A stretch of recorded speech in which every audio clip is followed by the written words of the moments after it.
Hello my dear student. आज के class में आप सभी को तहे दिल से स्वागत करता हूं। आइए आज मैं एनटीपीसी और रेलवे ग्रुप डी के लिए टॉप 40 प्रश्न लेकर के आया हूं और ये जो भी प्रश्न है आपका रेलवे द्वारा पूछा गया प्रश्न है। ठीक है, तो आइए हम लोग ऐसे प्रश्नों को जानने का प्रयास करते हैं जो 5 जून का आपका एग्जाम होने वाला है, उसमें ये प्रश्न आप लोगों को देखने के लिए मिलेगा।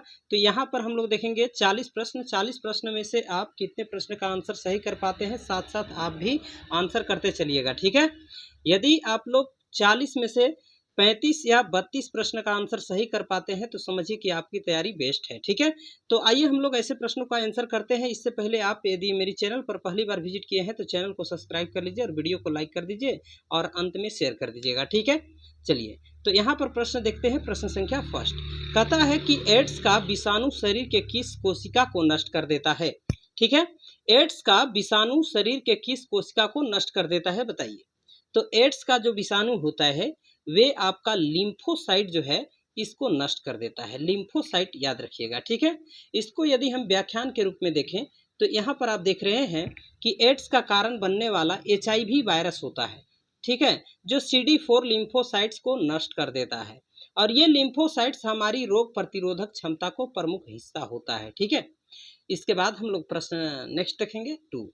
देखिए प्रश्न संख्या 2 कहता है कि गर्भवती महिलाओं में सामान्यतः किसकी कमी पाई जाती है। जो गर्भवती महिला होती है उसमें किसकी कमी होती है, ये इसके बारे में हम लोग जानेंगे। तो कैल्शियम और आयरन की कमी हो जाती है, याद रखिएगा ऑप्शन सी यहाँ पर आपका राइट हो जाएगा। ठीक है, चलिए प्रश्न संख्या हम लोग 3 देखेंगे। ये देखिए प्रश्न है, VVI प्रश्न है आपका 5 जून के एग्जाम में आने की संभावना है। ठीक है, तो ऐसे ऐसे संभावित प्रश्न को हम लोग यहाँ पर आज देखेंगे। देखिए MRI का पूरा नाम क्या है। तो MRI का पूरा नाम जो है मैग्नेटिक रेजोनेंस इमेजिंग है। ठीक है, क्या है, मैग्नेटिक रेजोनेंस इमेजिंग है। ठीक है, तो आइए देखते हैं प्रश्न संख्या 4। प्रश्न संख्या 4 मोस्ट इंपोर्टेंट प्रश्न है। देखिए प्रश्न है आपका, प्रश्न है कि मूत्र के श्रवण को बढ़ाने वाली औषधियों को क्या कहते हैं, बताइए। मूत्र के श्रवण दर को बढ़ाने वाली औषधियों को क्या कहते हैं, बताइए। एंटीबायोटिक्स कहते हैं या डाययूरेटिक कहते हैं या स्टेरॉइड कहते हैं या एंटी अस्पोर्मोटिक अस्प्रोमोडिक कहते हैं। ठीक है, एंटी अस्पोस्मोडिक। तो यहाँ पर जो है आपका राइट आंसर क्या होगा, ऑप्शन नंबर बी आपका राइट हो जाएगा। ठीक है, डाईयूरेटिक। डाईयूरेटिक याद रखिएगा, मूत्र के श्रवण को बढ़ाने वाला औषधि जो है आपका डाईयूरेटिक है। ठीक है, यूरेटिक। इसके बाद प्रश्न हम लोग 5 देखेंगे। ये देखिए प्रश्न है, इंपॉर्टेंट प्रश्न है। प्रश्न है आपका कि सिरका का रासायनिक नाम क्या है, बताइए। हाइड्रोक्लोरिक अम्ल है या सल्फ्यूरिक अम्ल है या नाइट्रिक अम्ल है या एसिटिक अम्ल है। तो आपका राइट आंसर आपका यहाँ पर क्या हो जाएगा, एसिटिक अम्ल हो जाएगा। ठीक है, चलिए प्रश्न हम लोग नेक्स्ट देखते हैं। एसिटिक का व्याख्यान इससे पहले देख लेते हैं। ठीक है, यहाँ पर सिरका जो है इसका रासायनिक सूत्र क्या होता है, तो आपका CH3COOH होता है। ये आपका सिरका का रासायनिक सूत्र है, मतलब एसिटिक अम्ल का है। ठीक है, यह कमजोर कार्बनिक अम्ल है जो सिरका को खट्टा स्वाद देता है। ठीक है, चलिए प्रश्न नेक्स्ट देखते हैं। ये वाला प्रश्न कहता है आपका कि कैंसर के उपचार में उपयोग की जाने वाली उत्कृष्ट गैस कौन सी है। ठीक है, तो कैंसर के उपचार में उपयोग किए जाने वाले उत्कृष्ट गैस पूछ रहा है, तो यहाँ पर आपका राइट आंसर रेडॉन हो जाएगा। ठीक है, क्या हो जाएगा, रेडॉन हो जाएगा। इसके बाद प्रश्न हम लोग देखेंगे 7 प्रश्न कहता है कि पक्षियों को उड़ने से रोकने की प्रक्रिया को क्या कहते हैं। तो पक्षियों को उड़ने से रोकने की प्रक्रिया है, इसको क्या कहते हैं, ब्रेलिंग कहते हैं। क्या कहते हैं, ब्रेलिंग कहलाते हैं, याद रखिएगा। इसके बाद प्रश्न आपका नेक्स्ट है, ये वाला प्रश्न है कि नाखूनों में मुख्य रूप से कौन सा प्रोटीन पाया जाता है, बताइए। तो नाखून में मुख्य रूप से कौन सा प्रोटीन पाया जाता है, यहाँ पर क्या आंसर होगा इसका आंसर ग्लोबिन होगा या कराइटिन होगा या कोलाजेन होगा या एलाइन होगा। ठीक है, तो यहाँ पर प्रश्न जो है आपका, नाखून में मुख्य रूप से प्रोटीन पाया जाता है, तो कौन सा प्रोटीन पाया जाता है, ये आपका केराटिन पाया जाता है, याद रखिएगा ऑप्शन बी राइट होगा। इसके बाद प्रश्न हम लोग नेक्स्ट देखते हैं, प्रश्न संख्या 9 है। देखिए प्रश्न कहता है कि सर्वाधिक विकसित बुद्धि वाला जलीय प्राणी कौन सा है, यानी कि जल में रहने वाला सबसे बुद्धिजीवी जो है कौन सा जीव है या कौन सा प्राणी है, तो आकोटोपस याद रखिएगा, ऑप्शन बी यहाँ पर आपका राइट हो जाएगा। ठीक है, इसके बाद प्रश्न हम लोग नेक्स्ट देखते हैं, ये वाला प्रश्न है, कहता है कि टूटी हड्डियों को जोड़ने के लिए किस पदार्थ का प्रयोग किया जाता है। टूटी हुई हड्डियों को जोड़ने के लिए कौन सा पदार्थ प्रयोग किया जाता है, तो यहाँ पर जो है प्लास्टर ऑफ पेरिस का उपयोग किया जाता है, यानी कि ऑप्शन सी यहाँ पर आपका राइट हो जाएगा। ठीक है, इसके बाद प्रश्न हम लोग नेक्स्ट देखते हैं, ये वाला प्रश्न कहता है कि उत्तेजना या तनाव के समय कौन सा हार्मोन अधिक मात्रा में उत्सर्जित होता है। तो उत्तेजना या तनाव के समय कौन सा हार्मोन अधिक मात्रा में उत्सर्जित होता है, तो ये आपका एड्रीनलिन है। ठीक है, एड्रीनलिन हार्मोन। ठीक है, यहाँ पर राइट आंसर ऑप्शन सी हो जाएगा आपका। इसके बाद प्रश्न हम लोग देख लेते हैं नेक्स्ट, इससे पहले इसकी व्याख्यान। ठीक है, इसकी व्याख्यान क्या है, तो एड्रीनलिन को फाइट और फ्लाइट हार्मोन भी कहते हैं। यह तनाव या भय की स्थिति शरीर को सतर्क करता है, हृदय गति एवं रक्तचाप को बढ़ाता है। ठीक है, इसके बाद हम लोग प्रश्न देखते हैं 12 नंबर प्रश्न कहता है कि लौंग का सामान्य मसाला है। लौंग जो है एक सामान्य मसाला है, यह पौधों के किस भाग से प्राप्त होता है, तो यह पत्तियों से प्राप्त होता है या फूलों की कली से प्राप्त होता है या जड़ों से प्राप्त होता है या बीज से प्राप्त होता है। तो इस प्रश्न का राइट आंसर फूलों की कली से प्राप्त होता है, यानी कि ऑप्शन बी आपका यहाँ पर राइट होगा। इसके बाद प्रश्न हम लोग देखेंगे 13। देखिए प्रश्न कहता है कि नारियल किस प्रकार का पौधा होता है। नारियल जो है किस प्रकार का पौधा है, तो ये आपका संयुक्त वर्ण पौधा है, संयुक्त वर्ण प्रकार का पौधा है, यानी कि ऑप्शन बी यहाँ पर आपका क्वेश्चन के अकॉर्डिंग राइट आंसर होगा। इसके बाद प्रश्न हम लोग देखेंगे नेक्स्ट, प्रश्न कहता है कि आलू की आंखें किस प्रक्रिया के लिए उपयोगी होता है। आलू की आंखें जो है पुष्पन के लिए है या कायिक प्रबंधन के लिए या अनुकुरण के लिए, अंकुरन के लिए या प्रकाश संश्लेषण के लिए। तो इस प्रश्न का राइट आंसर जो होगा आपका ऑप्शन बी हो जाएगा, कायिक प्रबंधन होता है। इसके बाद प्रश्न हम लोग नेक्स्ट देखते हैं 15। प्रश्न कहता है कि क्लोरोफिल में कौन सा खनिज घटक होता है, तो क्लोरोफिल में आपका कैल्शियम नहीं होता है, आयरन नहीं होता है, पोटेशियम नहीं होता है, मैग्नीशियम यहाँ पर आपका राइट आंसर हो जाएगा ऑप्शन सी। ठीक है, इसके बाद प्रश्न हम लोग नेक्स्ट देखेंगे, इससे पहले इसकी व्याख्यान कह रहा है कि क्लोरोफिल का केंद्रक परमाणु मैग्नीशियम होता है, यानी कि क्लोरोफिल का जो केंद्रक होता है उसमें मैग्नीशियम जो है पाया जाता है, यह प्रकाश संश्लेषण की प्रक्रिया में सहायता करता है। ठीक है, चलिए नेक्स्ट प्रश्न देखते हैं, ये वाला प्रश्न कहता है कि किस पौधे को शाकीय भारतीय डॉक्टर कहा जाता है। किस पौधे को शाकीय भारतीय डॉक्टर कहा जाता है, तो ये आपका हो जाएगा तुलसी, यहाँ पर राइट आंसर तुलसी। तुलसी को शाकीय भारतीय डॉक्टर कहा जाता है, यानी कि ऑप्शन सी आपका यहाँ पर राइट होगा। इसके बाद प्रश्न देखने से पहले इसका एक व्याख्या देख लेते हैं। तो देखिए यहाँ पर तुलसी का व्याख्यान जो है, तुलसी को औषधीय गुणों के कारण शाकीय डॉक्टर कहा जाता है। यह बैक्टीरियल, एंटीवायरल और रोग प्रतिरोधक क्षमता को बढ़ाना में सहायक है। ठीक है, चलिए इसके बाद प्रश्न हम लोग देखते हैं नेक्स्ट, कहता है कि बंधा गोभी खाद्य भाग का क्या होता है। ठीक है, खाद्य भाग क्या होता है, मतलब बंधा गोभी को खाने वाला भाग जो होता है वो क्या होता है, फूल होता है या फल होता है या जड़ होता है या कायिक कलिका होता है।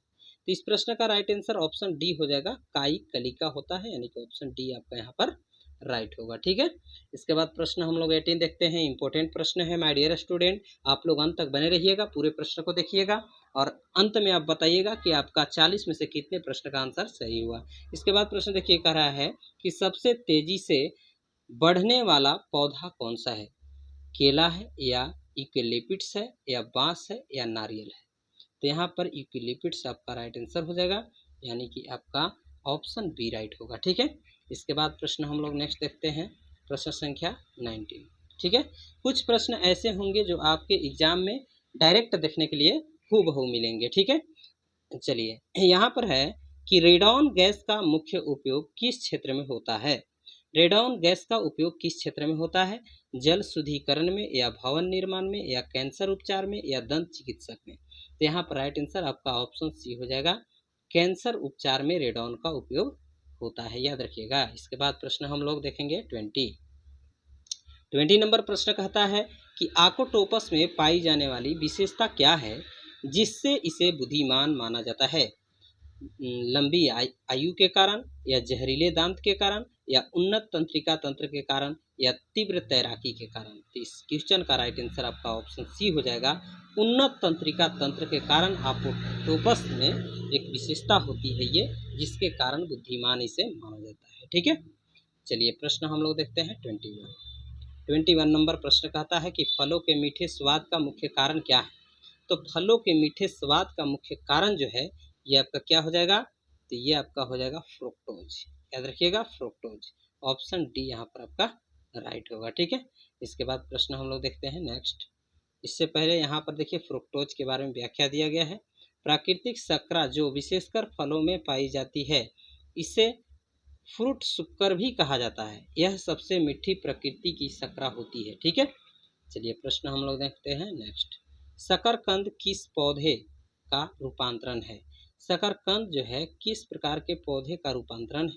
तना, पत्ती, जड़, फल। तो यहाँ पर राइट आंसर आपका ऑप्शन सी हो जाएगा, जड़। ठीक है, जड़ का रूपांतरण है। इसके बाद प्रश्न हम लोग 23 देखेंगे। कह रहा है कि ठंड के मौसम में जल के पाइप फट जाता है, क्यों? तो ठंड के मौसम में जल के पाइप जो है फट जाता है, क्यों? क्योंकि तापमान बढ़ने से, या बर्फ का संकुचन होता है, या बर्फ का विस्तार होता है, या रासायनिक प्रक्रिया होता है। तो ठंडा के मौसम में बर्फ का विस्तार होता है, याद रखिएगा ऑप्शन सी यहाँ पर राइट होगा। तो बर्फ का विस्तार होगा इसलिए पाइप जो है शायद फट जाएगा। ठीक है, इसके बाद प्रश्न हम लोग देखते हैं 24। SI मतलब अंतर्राष्ट्रीय इकाई प्रणाली में मूल इकाइयों की कुल संख्या कितनी है? तो मूल इकाइयों की संख्या जो है आपका 7, याद रखिएगा ऑप्शन सी राइट होगा। ठीक है, इसके बाद प्रश्न हम लोग नेक्स्ट देखते हैं। इससे पहले इसकी व्याख्या दिया गया है, यहाँ समझिए। SI की 7 मूल इकाई कौन कौन सी है? तो लंबाई है, द्रव्यमान है, समय है, तापमान है, विद्युत धारा है, पदार्थ की मात्रा है, और ज्योति तीव्रता है। ठीक है, चलिए तो यहाँ पर देखते हैं नेक्स्ट प्रश्न 25। कहता है कि रात के समय तारे टिमटिमाते क्यों हैं? ठीक है, रात के समय में तारे जो है टिमटिमाते नजर आते हैं, क्यों? क्योंकि तारे चमकते हैं, या तारा घूमते हैं, या वायुमंडलीय अपवर्तन के कारण, या तारे जलते हैं। तो यहाँ प्रश्न का राइट आंसर क्या होगा बताइए? तो इस प्रश्न का राइट आंसर आपको वायुमंडलीय अपवर्तन के कारण ऐसा होता है। ठीक है, इसके बाद प्रश्न हम लोग नेक्स्ट देखते हैं ये वाला। ठीक है, कह रहा है कि निद्रा के दौरान मानव का रक्तचाप कैसा होता है?